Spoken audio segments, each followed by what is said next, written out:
Okay. This is now our free-for-all conversation. No one's in charge. I didn't know Alex. anybody was in charge before. Yes, I was moderating before Colin. You're so I- natural though, Stacey. What? Yeah. Say- You're just natural. Well, I have this illusion or strong belief, if you like to call it that, loosely held opinion, that there's a lot of people who have come to these sessions from all various different religions.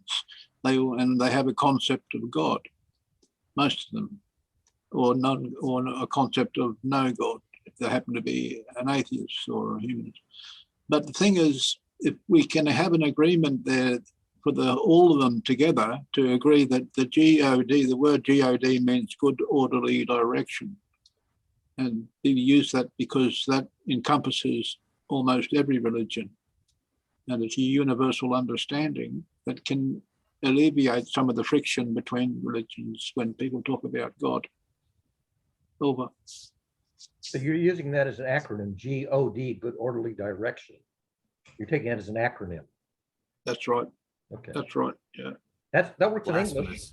In other That's languages, blasphemy. there's other expansions of the acronym in other alphabets. Well, I heard it in a group. I heard it in an AA meeting many That's in years English. ago. I think In English. I mean, think I that's think a that's great way to go. That's a great way to go in certain contexts. I just don't feel that global challenges is that context. I think that each one of these things could be a separate conversation. And if people want to join that conversation, then that's for them. Like, I like that. I would love to have a whole conversation about God. Number 5, God is not necessary to be a good person or to live a full and meaningful life. That's a conversation I would love to have. Announce it like that, and then we can discuss it. Yeah. But not I like take you said, offense to it actually being a topic. But The this, thing- but the this thing- is, but the this is issue- my, wait, excuse me, Alex, for 1 second. That's my point, Colin. Yeah. It wouldn't necessarily be a conversation in barn raising. It would No, be no, something, it's important. it would be something that somebody would say, listen, at such and such a time, I think this is an interesting topic to discuss. And those people who want to discuss it come. So if you take offense to having it discussed, either come and let your opinions known, or don't come and let other people discuss it. I think you got me wrong. I don't mean that I don't think it's a worthwhile adventure in our current daily context of our day and age. What I'm saying is it's stupid that sapiens actually have brought us to this day and age with deities. So to assume that if I don't have an imaginary deity, I'm not a good person, is like saying if I don't have a leprechaun farm, I'm not a good person. But you see, if we were having that conversation and I was there, so I would be advocating and I'd be saying, no, God is not necessary to be a good person, because if you don't believe That's in God obvious. and you're Why a isn't good, it obvious? That's the question. Why isn't it that obvious? it doesn't matter why it's not obvious. It That's matters. not- It matters so deeply to me. You don't even know, because that's the whole point of a fair I do, conversation. because you haven't. No, but if you're talking, but here's the thing. So if you're talking to somebody like me, who I will state for the record, I do believe in a higher power. But even though I believe in a higher power, I'm still able to agree that God is not necessary to be a good person or live a full and meaningful life. Why would that bother you that I believe in a higher power, as long as I also believe it's not necessary for someone else to believe that in order to live a purposeful, meaningful life and be a good person? I personally, I have nothing against that unless you bring it into the public, and that's where we discuss it. Go ahead, Barry. I don't know how many people saw it. There was a very interesting clip with Carl Sagan in front of an audience, and there was a moderator, and the moderator asked Sagan a question, something like question 5, is God necessary for something or other? I forget the predicate. And Sagan says, for which definition of God do you want me to answer that? And everybody laughed, because almost everybody has a different definition. See, God is the word God is a pronoun. Pronouns have an antecedent, but the problem with words like God is that everybody has a different antecedent for what it refers to. So for example, when Alex says good orderly direction, which is an expansion of an acronym G.O.D, I can go back to the acronym that I first learned. And so if I were to plug in my acronym, I would say, is the process of becoming necessary to be a good person? Well, is the process of becoming necessary to become a better person? Think about it. The process of becoming better is necessary to become a better person. It's a tautology. Okay? Yes. And you just made my point, because not only defining God has many terms, just defining good and better have many terms. And I brought that up from day one in this group, and everybody has missed it. Yeah, but you can go down the rabbit hole of defining terms. That's the problem. No, you can get into clarity and, well, what and I'm understanding talking is and if discernment. 80% of the world have a belief in a religion, the Roman Catholics and the Hindus and whatever, there's What about, do they want to do with that religion? let me say there's about 10 or 15% that are atheists, right, or Buddhists. Is that 20%, 25% So are you trying of to the say total? through numbers I'm irrelevant? What I'm trying to say is if you don't allow discussion about higher powers and God, you've excluded 75% of the world population. I'm not saying How do we invite them in a friendly manner to encourage them to be inclusive and get involved and That's a good be question. a part of the conversation? Well, we do it by not abusing their religion and not insulting them by telling them they're wrong. You say they're wrong. There's no God. They're wrong because we know there's no God because we are a group of evil bastards. It's not about their personal belief. We are a group of evil bastards from the dark side, and we know there's no God. So shut up and go away. No, it's not like that. It's like we're all at a table trying to come up with good ideas, whatever good means. So you got to define good, but let's just assume that because we're humans and we're not killing each other, we're good today. Okay, so that's good. So we're sitting at the table being good, minding our manners, you could say, if you're brought up in a Western world. Okay, so we're being good, minding our manners, whatever that means. Okay, so then somebody comes to the table and says, but if I've got this idea of magic, and if you don't believe in it, then you're not as good as I am. And Barry brought that up, and Stacey's asking that question. And I'm saying, when you open up your opinions to the global table, expect them to be challenged, unless it's a context where that's not the point of the conversation. Which is often, very often. Yes, but in global challenges collaboration, when somebody comes and says, we're going to pray for a solution, I'll say, well, we can hope for one. Let's keep working, right? Hey, Sam. Yeah. Just to fill you in, Sam. I'm sorry, Alex, just to fill you in, we stopped the first part because that was the part that I had called for. So at the top of the hour, I stopped the recording. I restarted it, and this is just a free for all. And because I don't want to be judged on having lost focus. So not at I'm all. in the middle of my very dense meeting morning Fridays. However, I heard something that went by that I felt, like I might want to respond to, and then I'm going to go take a shower. And that is, if each of us has a different meaning for a common term, and based on those differences, we reach an agreement, to me, that's not an agreement. Exactly. That is fraught for disaster. And that is not a way that I would ever choose to proceed. And that is why I put that definition spreadsheet together, so that we could be clear about those differences. If you think, good orderly direction is your notion of God, and I think, my notion of God is, I don't know, the universe, okay, then they don't at first blush appear to be the same thing. And if we actually then make this agreement based on you believing what you believe and I believe what I believe, sooner or later, that's going to come to a head. And that's why I think clarifying those points of understanding that are different and potentially disappointment motivating or disappointment enabling is a good thing.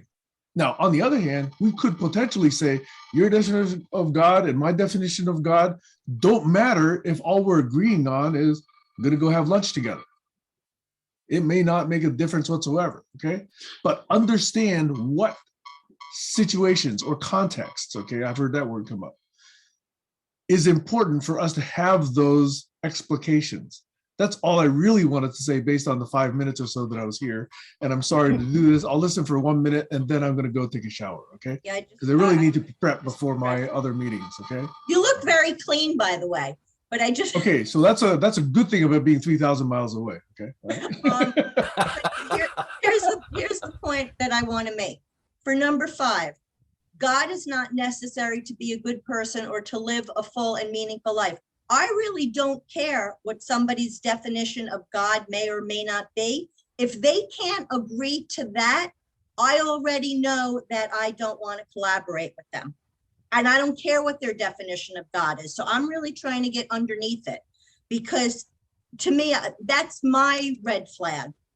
Why If they bring it don't up? believe, say it again. Why bring it up? Why bring it up? Because I think that the conversations that you're having about definitions of God and all this have gone nowhere for centuries and centuries and centuries. Well, no, it does, Wait. because when somebody makes a claim, that's when you, like, I'm not going to say, Alex, I don't want you in this group because you, or Stacey, because you guys believe in higher powers. But No, that's not what I'm saying, Holland. I'm stupid. saying just What the I'm saying is, opposite. when you bring an idea to the table, be prepared to have that idea vetted. No, what I'm saying is just the opposite. What I'm saying is, if somebody were to come into the group and say, Colin is not a good person because he doesn't believe in God, that's my boundary. I can't work with them. Yeah, well, exactly. And that's what I'm saying. Like, they make all kinds of claims. And it's not just about me, but that I one's don't black need and to white. know, but I don't need to know what That's somebody racist. You're missing the point. I don't need to know Bigotry. what Alex thinks God means, what Barry thinks God means, what so-and-so thinks what God means. I just need to know if they automatically think that somebody is Okay. not a good person. That's all I need to know. Okay, so then I would rephrase the question as, for collaboration purposes, do we agree to keep the space secular and not allow people to bully us with their gods? But I won't agree with that. And a lot of people might. No, You're I going to don't. allow people to bully us with their gods. No, bullying is a separate issue. When someone says I'm no good because I'm not a believer, that's bullying me. That's bullying. It has nothing to Okay, do and with all it. the others too. Let's It include has all the nothing others to- too. But it I'm has. hearing a lot of interruptions. Sorry, Well, sorry, yeah. this is our free-for-all conversation. This is Does that mean our- interruptions are good? No, I don't well, think you so. know what? Maybe they are. Yeah. You know, if Yeah, that's this not is how that. we respond to each other. We know each other, we're friends. This is a different context. You're not angry? We're not angry. If you're having a good debate, then that's Okay, good. but I'll interrupt. When I hear a lot of interruptions, then the speaker who was interrupted is not able to be clear and deliver what they intended to say, which to me is a sign of disrespect, which also increases the entropy in the situation and also the misunderstanding likelihood to me. Okay. Does And if anybody? I hear a lot of interruptions like that, I am more likely to check out. Yeah, Okay. I See agree. ya. But you weren't here. But you weren't here. So Doesn't matter. Did He's still any- listening. Alex, Right. did you feel disrespected, or Colin? Did you? I must interrupt. No, I don't have to interrupt. I've got my finger up. But what I was going to say was that when you're having a debate, and it's a good, healthy debate, and people are not getting emotional, then it's good orderly direction. There's nothing wrong with that in my view. That's not God. It's not God. It's not God. It's good orderly direction. And if you look at the acronym for that, it's God. You can't get away from that. That's conflation. That's just conflation. You can't escape the fact that it's That's G. art. You're doing art. That's art. It's- You yeah. could write a song about that. It's Aaron got a Pete G at the overdone beginning. defense. It's got an O in the middle, and at the end, it's got a D. You're 2 steps from an alphabet code. Go ahead, Stacey. Can you imagine how insulting it might be for somebody that tells you what their definition of God is, and you say, no, that's not God? It's not God, and he admitted it. It's an acronym. Not just Alex, anybody. Well, Actually, it depends. It depends in the context if they're trying to get me to believe what they're saying. Oh, I just remembered something. There was a situation where I had to ask myself, what would God do in that situation? How would God respond in that situation? And Very that way, orderly. when you do it that way, you think about it that way, you can come up with the obvious answer. Well, How actually, would that Batman doesn't even, respond? How would Superman respond? How would Harry Potter respond? Yeah, Just how I'd would, like to get back to what I was saying. how would Hitler respond? We're talking about storybook characters, which is not a value. If you take an abstract value and say, okay, in order to get across an abstract value, I'm going to write a story, a comic book story with a character who has that value, and then his antagonist doesn't have that value. I got Mad Hatter. Batman and Riddler or Batman and Joker. Okay. And that's how Yeah. you get across values and disvalues to a demographic of children. Because you can't talk in abstractions to children. They're not going to listen because they don't know what the words mean. So but you have to, you create storybook characters, superheroes and supervillains. but you I need don't- to discuss that with the kids. You can't throw the story out there and expect that they get all the messages without having a discussion. But the sad thing is, we can't even, if we're being honest, have one when we're talking in such generalities about better, which is what mine and Sam's objection was, to just talking in generalities without nuance. You have to ask We for covered- context values. I think we covered that when we said that reality is the relative to the observer. No, and my point earlier, Stacey, wasn't that I enjoy and honor the fact that you would defend me of being a good person against bigoted, closed-minded religious people, if that's what tool they were using. The thing is, though, I would hope that as a group, we would have that welcoming that Alex is saying, for people to bring their faith and bring their beliefs and be ready to be heard in a way that if they're making claims, that they can be challenged. And what I'm trying to say is, that's just gently speaking. And if they start to bully people, that's when we have to actually be prepared to not be wasting our time and abusing ourselves in the group. And Barry's tactic was, well, I'm just going to take it to 14 because there's enough of this shenanigans. Well, we got guidelines now. We can use the guidelines now. And if somebody's bullying and not listening to the guidelines, not respecting the group's agreement, they can be blacklisted for 12 hours or 24 hours. Do no harm. I think we or can agree 7 with days. that. Depending on the severity of the crime, they can be 7 days or 12 hours or whatever. They can't respond. That gives them time I'm to not think getting into again. discipline. If you're not mature enough to be here and present, then, How do you, I've learned a lot by ignoring attacks from people that are just ridiculous. how do you feel about somebody bullying you who's not religious? Isn't that just as bad?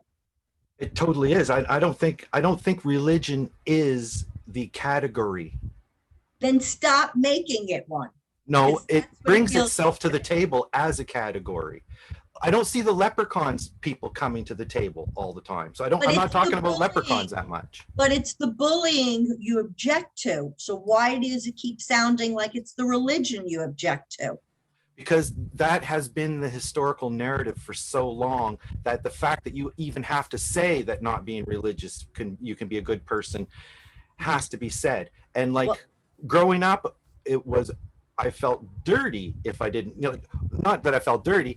How do I say this? Growing up, I was under the assumption that to be a better person, you had to be involved with the church, which is what I'm trying to say. I hear you. And it's only been 50 years that's been crumbling to a point where now we can talk about it. And so I honor the fact that you're bringing up the question. I'm taking offense to the fact that we're in the year, that we're in, and religion still has that much power.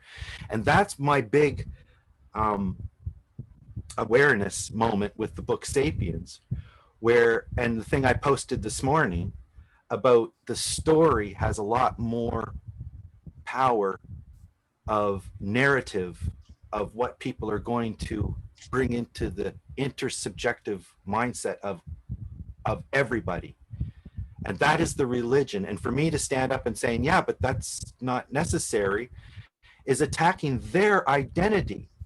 Just by me saying it's not necessary for a God for me to be good is insulting and being blasphemous towards so many people that I can't even independently state that I want to be in charge of my own mind and still be a good person. That's why I'm saying it's ludicrous. And if we're going to be in a group of people that want to contemplate it's not ludicrous, then I'm saying we're wasting our time talking about it. We can make the point and move on. That's why I say make this space secular. That's what I mean by making it secular. Secular person can be bad. There are plenty of villains who are secular. Sure. Yeah. It just means that religion doesn't get a free pass. That's what I'm saying. Okay. It didn't in the Old Testament or the New Testament either. Religion took a lot of hits in its own documentation. A lot of hits. I know. It's the crazies in the narrative. And I think that's what we're trying to do is collaborate in a way that it doesn't cloud the narrative. And Alex is right. There's so many people. And so I'm not bringing religion in. Religion has I've been born into a world of religion. I'm not bringing it. It's here. I was born into a religion of laws.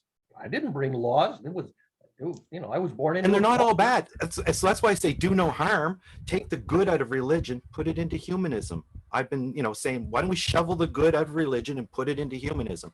Get rid of the baggage of all the blood sacrifices and all that crazy stuff. Alex, you're muted. When you get a group of religious fundamentalists, you've got a problem because they're not willing to listen to the evidence. But when you get people who are religious just because they were brought up in that family, their mother and father went to that church, and their school belonged to that religion, they call themselves a believer in that, follower of that faith. They regard themselves as being a devotee of a certain phenomena of religious belief. But they're not fundamentalists like the problem people, the ones who say the book is the word of God. Our book, whatever religion it might be, our book is the true word of God. We follow that book. Anyone who disagrees with that is a evil bastard, shouldn't be here. They should be in resettlement camps or deprogramming camps, but that's where they should be. Anyway, over. So I just want to respond to Colin. I understand where you're coming from in terms of how you were raised and how you were made to feel. My contention is that if we want to shift into something new, we can't keep carrying our historical baggage with us. And that's why I think the statement, God is not necessary to be a good person or to live a full and meaningful life. To me, that's, what's the word? An indication of whether or not somebody is open-minded enough to enter the space. And and if they're not, then what? If they're not able to answer that question, then I would say that this is probably not the right group for them.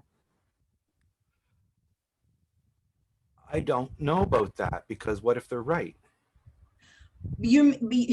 So if they're right, so you do have to be a good person. You do have to believe in God to be a good person. You're now saying I'm just saying that we shouldn't decide for them to leave. What about? Hold on 1 second. I just want to forget about decide for them to leave. I don't think we have any of those people here in the first place. Yeah, and I think that's a good thing to note when I'm talking about religion. I might not be talking about the people here. Right. Alex, sorry to cut you off. I was just going to say, how many people capitulate when they're on their deathbed? Or Fox. No, that's ridiculous. What I'm trying to say is the fact that people can come into a space and say, I have faith, and that is taken as some kind of a virtue is wrong. Say that again. If two people come into a room and one person says, oh, I'm a Christian or I'm a Muslim or I'm whatever, and somehow that's virtuous. It's wrong. It's not virtuous. It's just a statement. So if I say I have faith in the teachings of Einstein, is that virtuous or not? Einstein's not a deity. Well, for That's some not it. people, No. What I'm saying is, I think that if you came and said, I understand what Einstein wrote and I can explain that, you would have virtue in a classroom as a professor. Yes. So if I say, I understand what Jesus said, and I believe that his guidance was spot on, but I also say Jesus is a person who lived 2,000 years ago. He was a thinker. You can talk about ideas, forget about Jesus. Why can he say Einstein but not Jesus, as long as he's not Because when he's acknowledged? talking about Einstein's ideas, he's not talking about Einstein either. Einstein didn't get up and come back to life after 3 days. He's not talking about somebody who's performing like an actor. Like if you have somebody who sings a certain song, even if they're not a great singer, nobody else can sing that song and make you feel that way. That is about the person. When it comes to ideas, it's a different kind of art. It's intellectual art, and it can transfer with word and with models and analogy. It leaves the person. It's a gift from the person. It's not the person. And they got it from other people. And religion's the same way. It's just whether those ideas are good or bad. So now we're back to defining what's good and bad. So now we can go back to Sam's spreadsheet with good and bad. To say do no harm first? Is it good to say, first of all, do no harm? If you know what harm is, like Stacey says, yes. I mean, if you look at Hippocrates, the Hippocratic Oath, or Hillel saying, don't do to somebody else what you wouldn't want them to do back to you.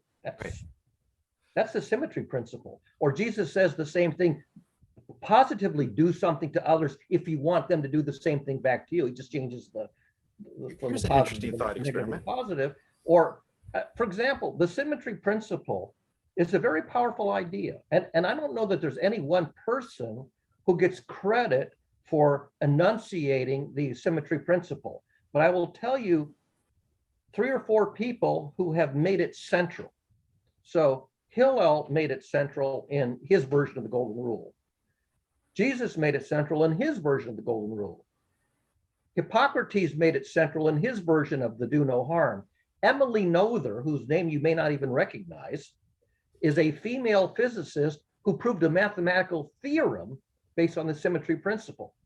Einstein, when he came up with the theory of relativity, started with the symmetry principle. If I'm a scientist and I observe the universe and I form a hypothesis, a law of nature, and then you're over there on the other side of the planet and you do the same thing, if we trade places and we end up with different laws of nature, then that breaks symmetry. There's something wrong. So the theory of relativity is based on the symmetry principle. Hillel's law is based on the symmetry principle. Emily Noether's theorem is based on the symmetry principle. Symmetry principle is very fundamental, and yet no one person gets credit for being the first one to articulate it. So can you say it in very simple language? What is the symmetry principle says that? The simplest version is indifference to role reversal. If I have a behavior and Colin has a behavior, and if we traded places, would we change or have the same? In fact, there's a course in ethics. Now, John Rawls taught ethics at Harvard. Now, he died a few years ago. But when John Rawls taught ethics, which is a secular subject in the philosophy department, theory of justice, he said, here's how to think about ethics. You are going to be born into a world, but before I tell you who, when, and where you will be, you have to come up with a set of ethics. Yes. So your set of ethics has to be constructed before you know who, when, and where you are. Yeah. If after you're born and you find out, oh, I'm a female in the 19th century, in Russia, oh, now I want to change the rules. No, you have to have a set that's indifference to identity. And that's the most powerful version of the symmetry principle I know of, and it's totally secular when John Rawls taught it in the theory of justice at Harvard. And by the way, although I didn't take a course from John Rawls because I didn't go to Harvard, I did study ethics under a teacher and also studied calculus under a teacher. Guess which subject was harder to learn, ethics or calculus? Which one took more Ethics. thinking power? Ethics. Yeah, ethics is, I'm going to say, about 10 times harder to learn than calculus. And how many people learn calculus? What, a couple of percent of the population learns calculus? Maybe a fraction of the percent really learn ethics. It's really hard to learn. Well, and I think part of the reason it's hard to learn has to do with what, like we talk about with Doug a lot, or Gertrude. If you don't know yourself, you can't actually do that equation and say, would I want to be treated this way? Or should I treat somebody this way? Like when you were comparing Hillel's version to Jesus's, my first thought was, I think Hillel's would be more effective, because I think that it's easier for somebody to say, would I want that to happen to me? Then I think it's more abstract to think about how their actions will affect somebody else. It's more concrete to think about how something would affect them. Yeah. So if I know that something is harmful to me, it makes me sick or crazy or whatever. If I'm aware of that, then I say, well, then I should do it to somebody else, because it's likely to have the same negative effect on them. But I don't always know if that's gonna play out that way. As you learn, what is it? Maya Angelou says, do the best you know how. When you know better, do better. That's almost like the scientific process, the scientific method. Exactly. I was going to say, when we want to do something better, and we come up with an agreement that says guidelines help a group, help a team achieve a goal better, because they're using the similar principles that are written up and explained in the guideline. They're all in agreement with that. They've got a system. They've got something going there that could click. That could drive the momentum forward. There's a famous author named John Milton. And if I had studied the humanities, I probably would have read John Milton. But I studied engineering, so I never read John Milton. But there is a notion that's due to John Milton, and he imagines this epic battle, because if you write dramas, you write epic battles, right? And his concept of an epic battle is a battle between two characters named Christ and Belial. Now, everybody knows the name Christ, but most people don't know the name Belial. It's just the antagonist, right? You look up Belial, it's an ordinary dictionary word in Hebrew, and it means of little or no value, without value. That's all it means. Just a character. So you say, oh, I met this character, he's of no value. Okay. Versus the character, oh, this person's of great value. I'm learning good stuff from this person. This person is contributes great stuff. I'm learning great stuff. It's a great value. And then there's this other person over here who's just full of nonsense and baloney and of no value. And so this Milton thinks of this two characters, one of great value and one of no value. And they're called Christ and Belial in John Milton's version of it. So Colin and I had an interesting discussion on the chat today, I thought. And it was this scientist who was a very religious person. And this scientist is often used to support these crazy claims. I'll use the word crazy, outlandish claims that probably go totally against science.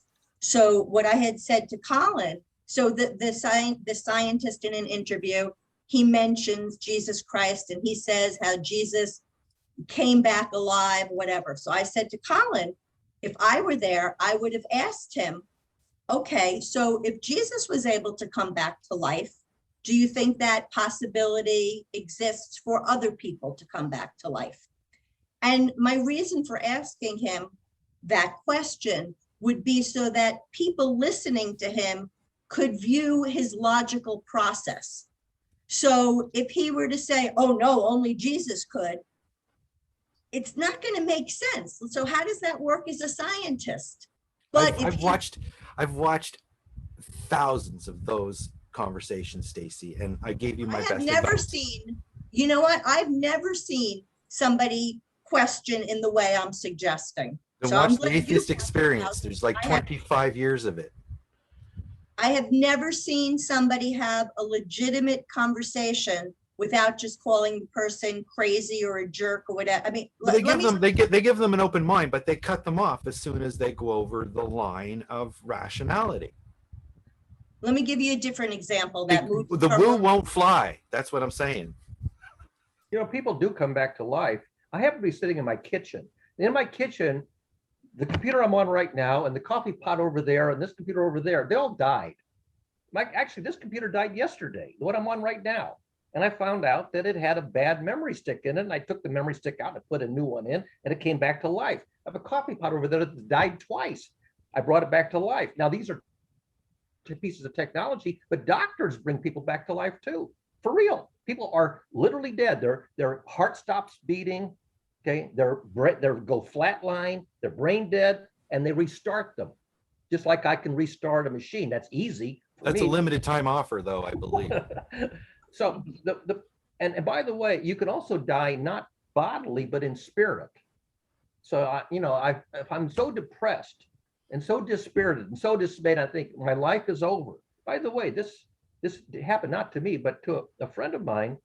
Her whole life was doing photographs and working with her photographs on the computer, and her Photoshop died. And she literally says, my life is over. I went over to her house. She lived, 10 minutes away. Went over to her house, and I discovered that the hard drive was full. And I said, oh, the problem that you can't run Photoshop is because you've run out of scratch space.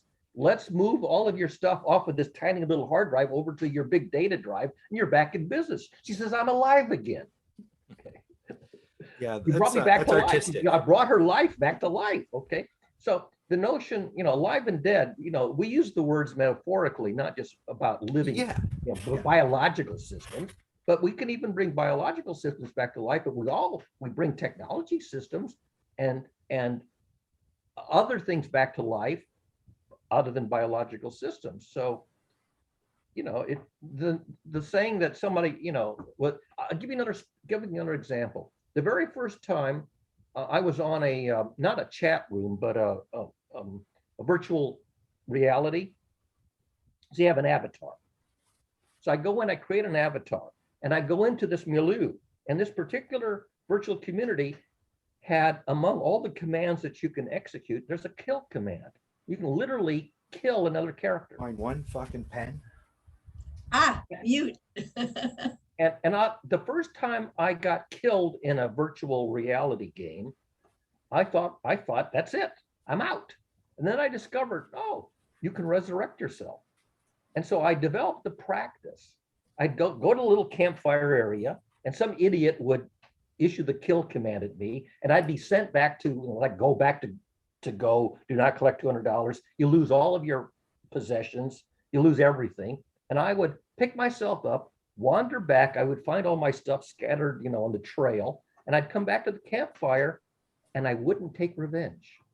I adopted an ethic that I would not take revenge and kill the guy who killed me. That's Hillel's law. I just come back and I resume. And I adopted that ethic, which is very essentially Christ-like. That's where the idea came from.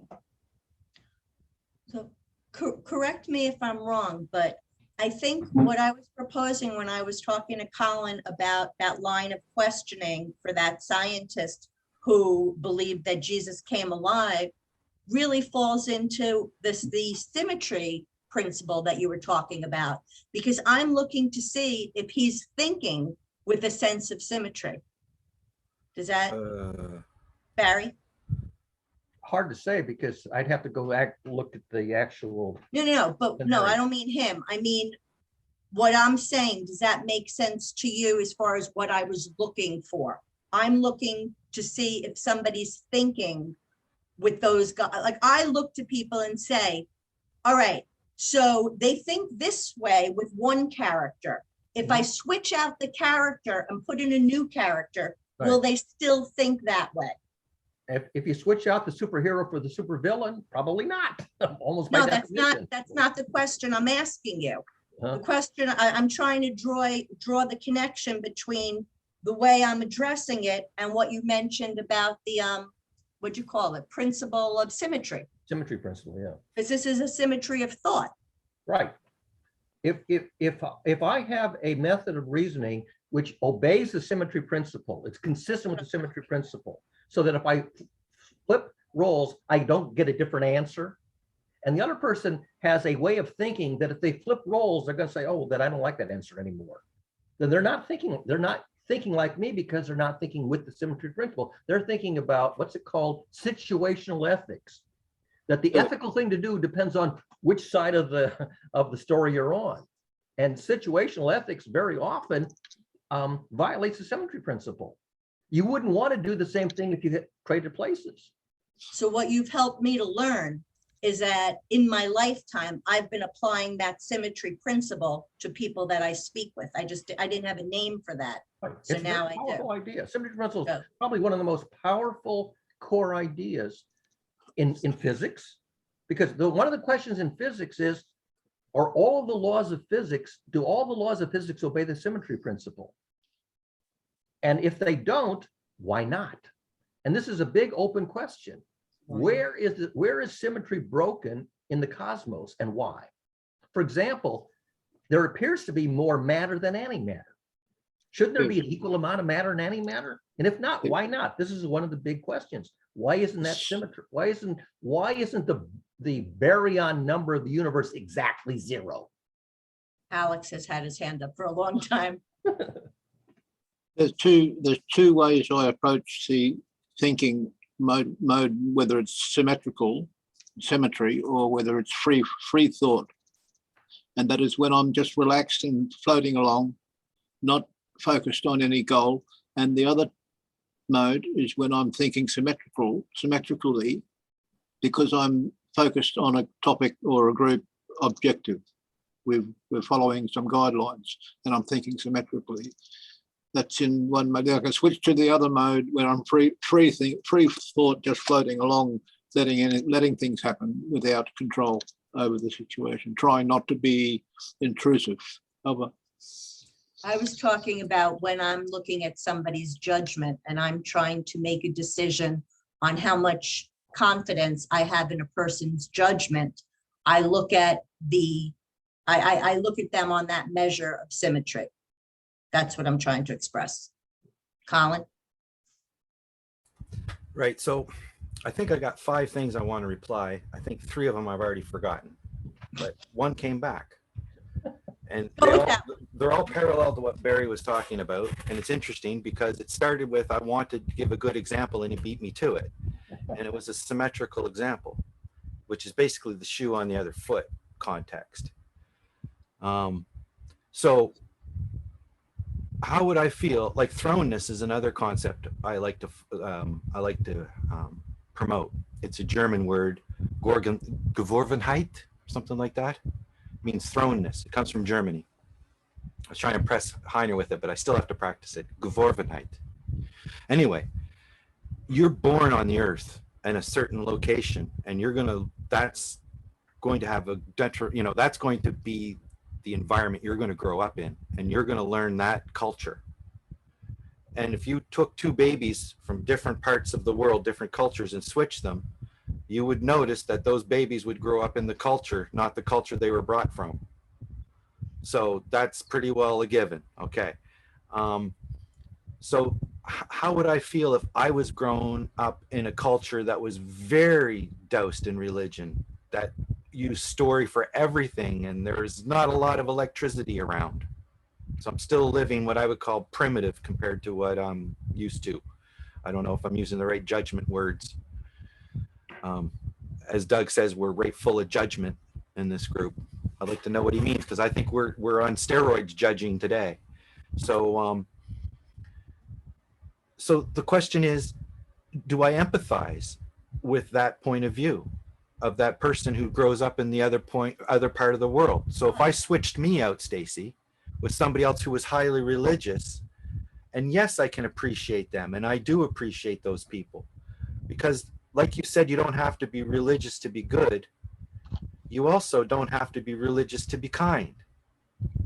And I'm more interested in the people who are kind, because those are the people who aren't trying to use their knowledge to bully people, I think. Now, maybe I'm wrong. So people, and one of the things I forgot, Barry, a perfect tool. A perfect tool is a word I've come up with. I don't know if it exists. It's like language or money, something that can be used equally for good or for bad. Like, you know, information is a tool. So if we're talking about agreeing, we're talking about a tool. And I'm taking a utilitarian mindset to our conversations, which Alex just mentioned in a way. He's saying, I take one type of a mindset when I'm dealing with a project that has to be done, and there's expectations of this project. There's a group, there's guidelines, there's a boss, there's a paycheck, there's all kinds of things. And you fit into that role. Then there's the other one where you're more open going with the flow. And the one open going with the flow, I think, is more of a humanitarian type of a context. So I have a difficulty jumping from humanitarian conversations to scientific conversations, and the what Barry brings up, the not the paradox but the oxymoron of defining what better is while you're standing pulling the rug out from underneath you. So when you're trying to come up with a list of questions today that we can all agree on, are we doing that from a humanitarian point of view where anybody can come into the group with any religion and we're just going to smooth it all over and say, yes, your God is okay with me? Or are we going to do it from a scientific point of view where, no, I think that you probably should get a vaccine. And here's the evidence I have. Where's your evidence? Let me challenge you. Those are two totally different conversations. When I'm in a conversation with Doug, we're in the humanitarian conversation. He doesn't want to be judged, compared. He doesn't want to be sized up or sized down. He really doesn't want your opinion. He just wants, in my opinion, what he wants is for everybody to work together in harmony to a generative space. And I'm finding that's great. I agree with that, but let's define that space a little more. And as soon as you start to try to define the space, you run into the judgment wall. And how do we get into defining our spaces for collaboration, that next level of nuance, to jump over toxic positivity, to get to utilitarianism? Because I'm thinking utilitarianistic. What can we do that makes a difference, that's important with my time? I'm not here to sing a song to make you feel better. Although if that's what you need, I may do it. But that's not why I came here. So why did I come here to this group? Was because I'm looking for ways to have fair conversations. And if you can't define the framework of the conversation and what are the boundaries of acceptability in defining terms and discussing things, then we're really not doing anything towards what I'm hoping we're going to do. So when we're together as a group, I'm hoping we can have some experiments. And I think you're trying to do one, Stacey, as well. You're trying to do an experiment in ways to have better conversations. So that's what I'm about. So my objections are not towards you're not doing it right. My comments are, I see a bigger picture of a framework of having a fair conversation. And where am I today in that framework here? And Sam came in and said at the very end of the meeting, I don't know how you can have a fair conversation if you're not going to look at nuance. That's what he said that I heard. If you're not going to look at context, you're not going to have you're going to have a friendly conversation, but you're not really having, no, you're going to have a friendly time, but you're not really having a conversation because you're not defining terms. You're not really agreeing. You're not relaying information. Like, do no harm. What does that mean in the Jesus version or the Halil version? Right. Alex? So that's the conundrum I'm in. And I'm hoping that we can add context to our conversations. Alex, can I just say one thing real quick to respond to Colin? Colin, that thing about nuance, before I get into a discussion that involves nuance, I want to know if a person is even capable of symmetrical thinking. Otherwise, I'm wasting my time. Well, you have to have a point where you give people a certain amount of trust and faith. I'm using that word. They have no evidence other than they're here and they look clean. They're not brandishing a weapon. They're not screaming. right?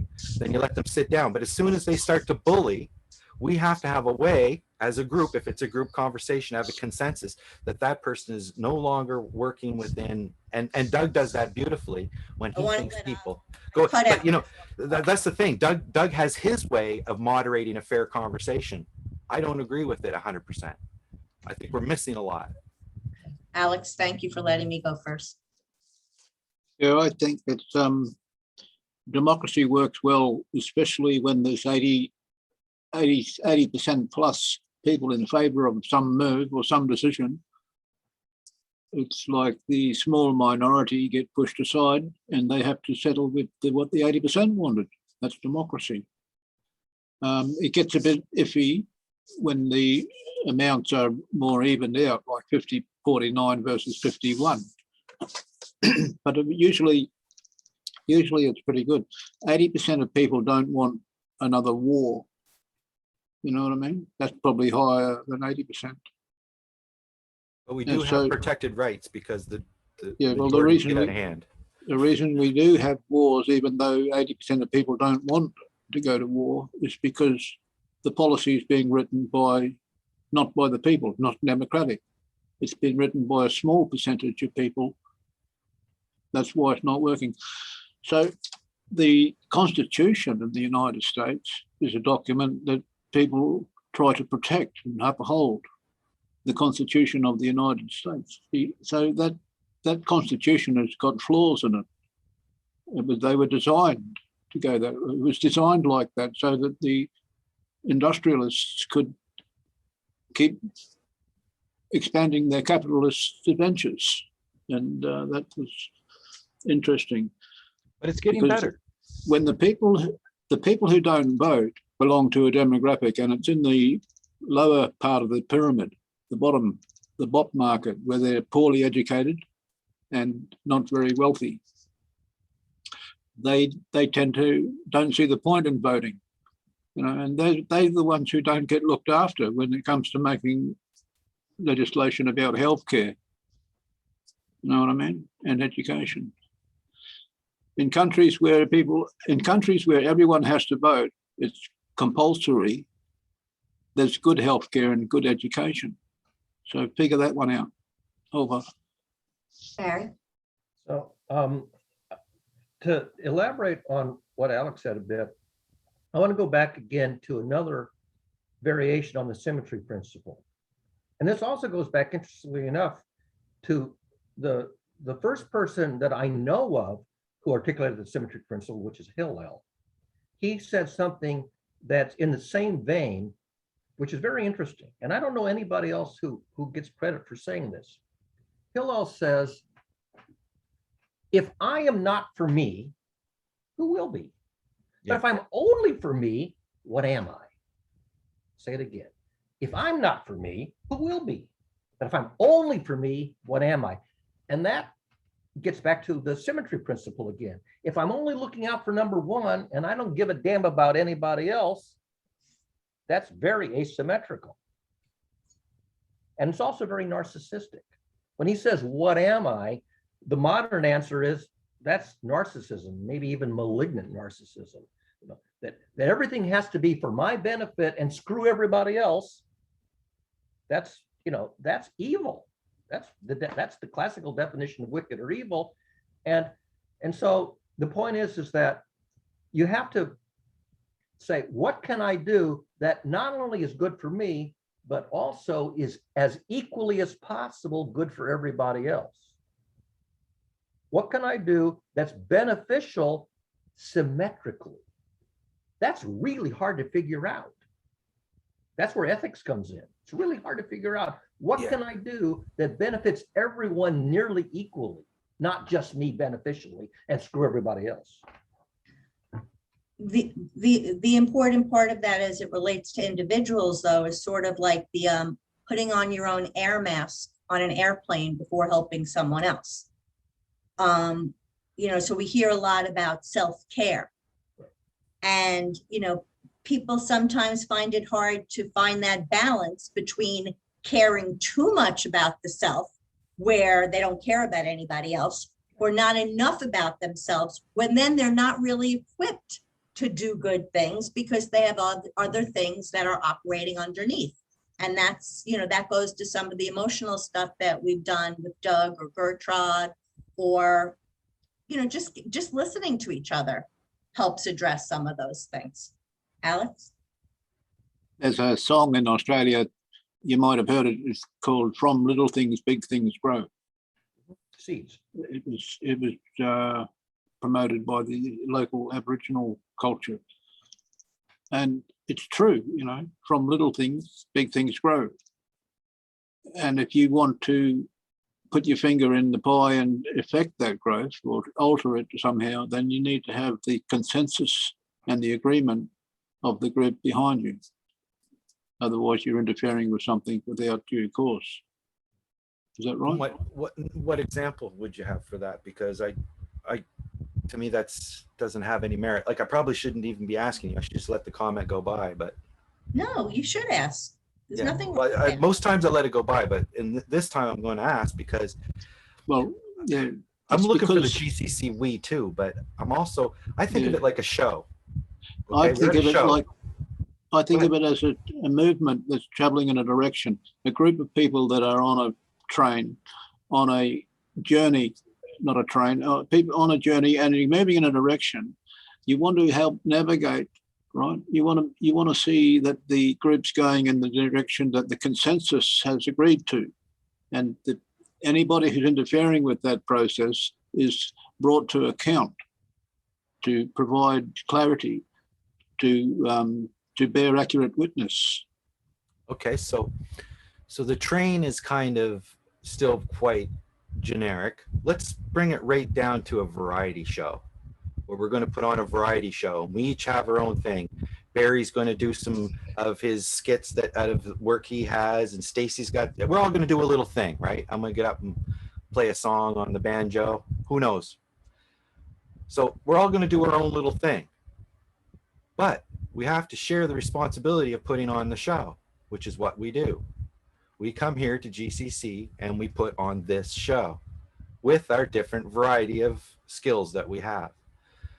Do we have the mental model that the things that we work together on to help build the stage, get the lighting, refreshments, all that stuff? That's one thing. You can hire it out or we can do it ourselves, but that's something that we need. But then to play the banjo, I need certain kind of banjo, and I'm going to need this. And I'm not expecting Alex or anybody else to go find me that banjo. So where we differentiate the examples means a whole lot to me. I'm building a search tool. I can say I'm doing that for the group, because if what we have is valuable, we should go back and find it. There's many reasons why I'm building a search tool, but it's also because I'm a software developer and it's a skill I have. I don't expect anybody else here to build a search tool. I don't think there's a whole lot of people here that can give me advice on the best way to build a search tool, but I do think there's people here that can help me test it and find out if it's useful. And maybe Sam could help me a little. Maybe Barry could help me a little with the design ideas, because they've got some technology background. So it's on this train that you're on. Am I in the caboose in the engineering lab, and Doug's in the engine in the where we're taking this train lab? So wherever we go, you're in the Python carriage. Well, I'm using a lot more than Python, but the thing is Python's a computer language for anybody who's wondering. The thing is your analogy of being on a train. I've just recently thought of the analogy of being in a show, where maybe we can have a bit of a clear mental model of what's needed to put on a variety show. And Stacey's saying, well, if somebody comes to this show and they're being a religious bully, saying that Colin's no good because he's an atheist and he can't be good, then we're going to kick that act off the show. Or are we not? I'm going to say we're going to leave them sit in the green room. Okay? Because they're not invited on the show that you're with, because it goes against. I just wanted I wanted to create something that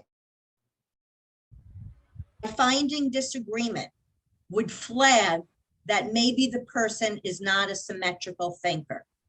I wanted to find something so neutral that there would really be no other reason to not agree unless there's something so fixed and rigid in their thinking that it's going to be a waste of my time to discuss things with them. Well, you did pick one example today, and that was whether you needed God to be good. That was a specific example, but it's still extremely general, but I can see sparks where it hits the earth, that question. The other ones I can't. Well, I'm going to I say can one last just- thing and then I go, oh, sorry.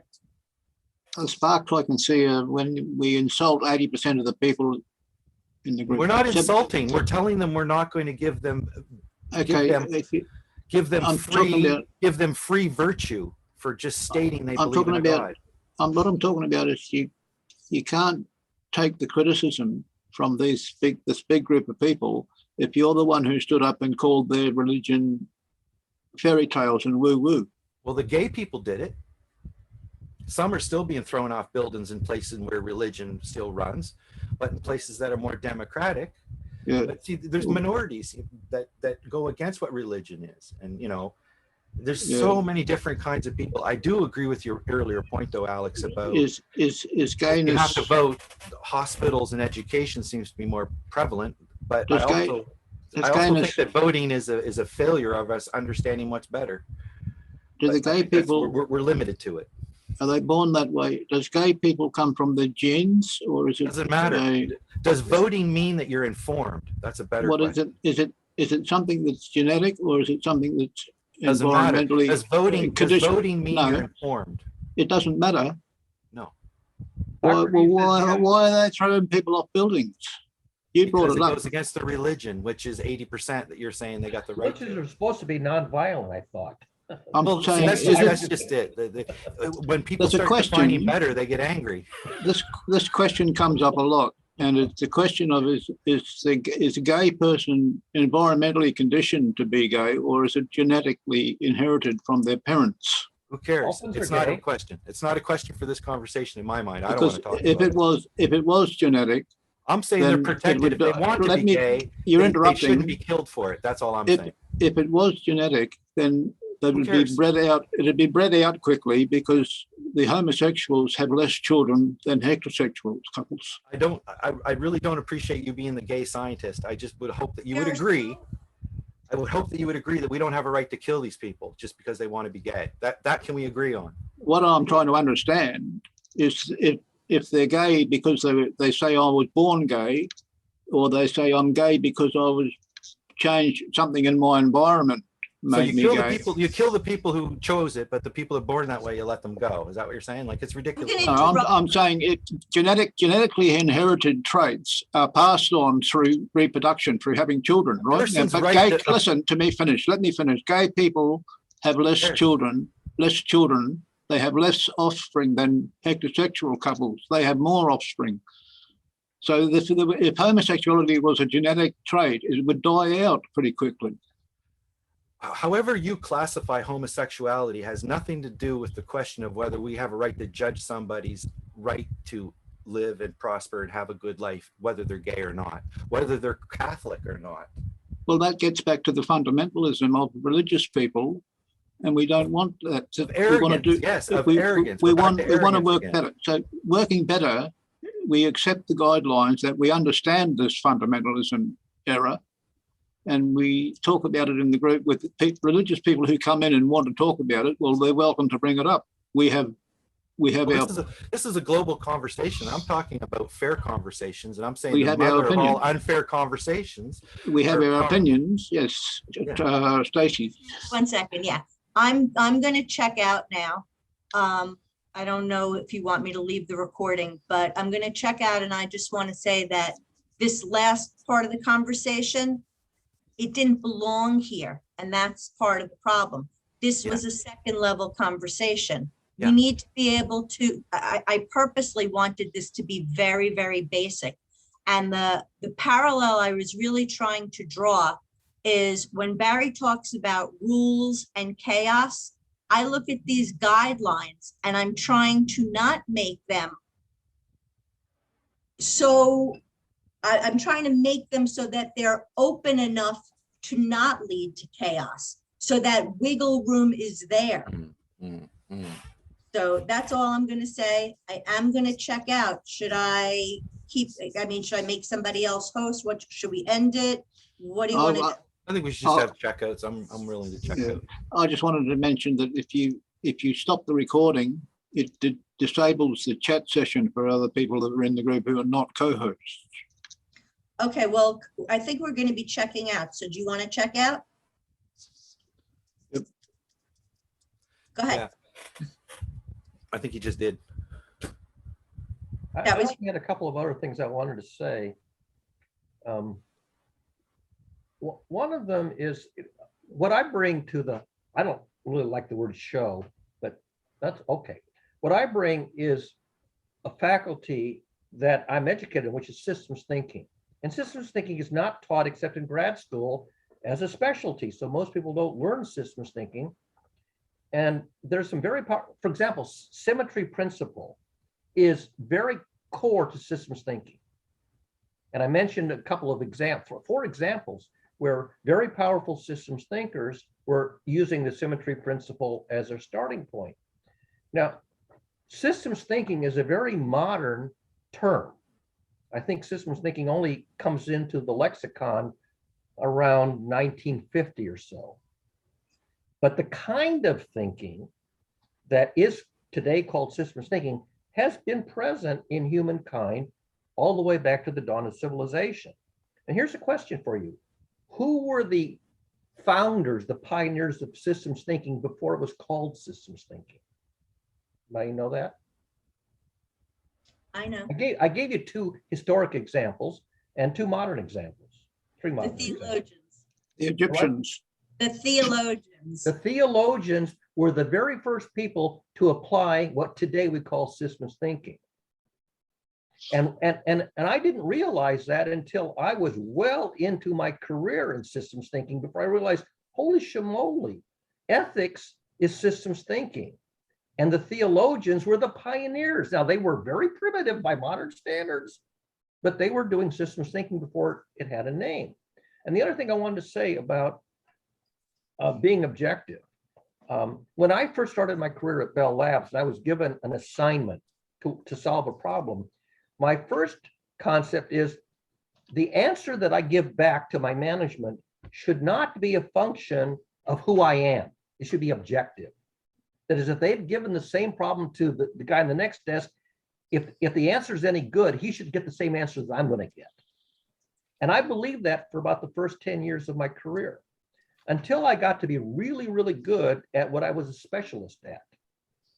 And when I got to be really, really good at what I was a specialist at, I realized that they were giving me problems to solve they wouldn't give to anybody else, because there wasn't anybody else who had the faculty of addressing the problem the way they wanted. And at that point, I realized they were giving it to me because I had a faculty that was very rare in the company, systems thinking. So there's this thing about being objective. And I realized that when I do systems thinking, that's very asymmetrical, because very few people have the faculty of systems thinking. If I were to give the same systems thinking challenge to somebody else, or the same ethical conundrum to somebody else, they probably wouldn't get the same answer, because they didn't get a graduate degree in systems thinking. It's very rare. So yeah, so some things are very symmetrical. At the kindergarten level, it's very symmetrical. You get to the graduate level, it's very specialized. Oh, by the way, your specialty, Colin, of doing programming, if I were to give you one piece of advice at the very beginning, I would say use the LAMP model. Do you know what the acronym LAMP stands for? You've ever heard of it? Linux, if you're using Linux, it's Linux, or it's W for Windows or M for Macintosh. So the first letter is the platform. So Linux, Apache, MySQL, and originally it was PHP, but it can also be Python. And if you use that platform, that's the platform that's recommended if you want to then make it available to the general public. So if you were to use a LAMP model, and the P would be the language you're doing the calculation in, but the MySQL will be the database backend, and Apache would be the front end for the general public, and the LAMP would simply be the foundation. If you did this in LAMP, you could turn it around as soon as you wrote the code, and anybody could log into your Apache web server and use your model and test it for you, with you. That would be that's the only advice I would have. Make it LAMP. Yeah, I do all kinds of frameworks. Interestingly, I just did a new one yesterday using .NET Core, ASP.NET, okay, running MySQL database inside Docker containers on a remote machine. There you go. So that's the modern version of your LAMP. But yeah, no, I've got several. What I got right now is I'm using Flask. I'm looking at making an API with Flask written around the Python, and then either building just a plain JavaScript front end, which is what I got right now. Anyway, this is very interesting because it comes down to prototyping different parts of the system. So I said building a search tool, but the next part's navigation. And being part of these conversations, I'm very much thinking about how do you navigate this stuff and what's important and what kind of framework does it belong in and what kind of symbology can you wrap around it to give it meaning. What's the deliverable? What's your deliverable? The deliverable is that the framework is visible so that fair conversations can happen and less bullying can happen. Yeah. More important questions get answered, and questions of whether people are gay or not, and a divergence in a conversation could be muted immediately. When a binary option appears, it's not a matter of what you should or shouldn't do. It's a matter of can you do it better or not. By the way, what's better? That's the thing we got to work on. See, there are two famous people who never got married, never had children. One of them is Isaac Newton. Isaac Newton not only never married, never had children, for all the evidence is he died a virgin. He never even had sex, period, let alone married and having children. And the other person who's in that same category, according to the story, is Jesus. Jesus never married and had children either. They're both systems thinkers. Yeah, I don't know about that. Checking did everybody check out? Yeah, I'm done. Yeah, that's pretty good. So I think you had an impossible task today, Stacey. And to start in the middle like that takes a lot of buy-in from all of the people who are here. So thank you for, being willing to play this game with Stacey, because it really didn't have a lot of handlebars. Stacey did a good job. I think she did a good job. Yes. Thank you, Stacey. All right. If anybody wants to come back, it'll be Tuesday night at 8 p.m. Eastern time. No more Fridays? All I know is I only go 1 week at a time. Okay, all that's I good. know is that, I know Sam wanted to come and Doug wanted to come. Yeah, So- no, that sounds good. Okay, Tuesdays at 8. Tuesday, and I'll put up another thing. Alex, did you have a question? Not really. I'm just thinking about the time in Australia at 8 o'clock. Yeah. Is it the same as the other sessions? No. So the goal, I don't know what time it is in Australia, but the goal Senior was morning. the goal was that if somebody couldn't make this morning session, that they could make the night, that everybody would not have to be at every session, because they'd be able to watch the recording from the one that happened before. And then, like, if you couldn't make the 8 o'clock session, you could come next Friday and pick up from there. I don't know what time it is. I think it's early afternoon for Alex. I think 8 a.m. our time, 8 p.m. our time is early afternoon for Alex. So that should be better for you. It should be. All right. Goodbye, Okay. everyone. Thanks. Oh, Barry, can you save the chat? I just did. Thank you. Bye.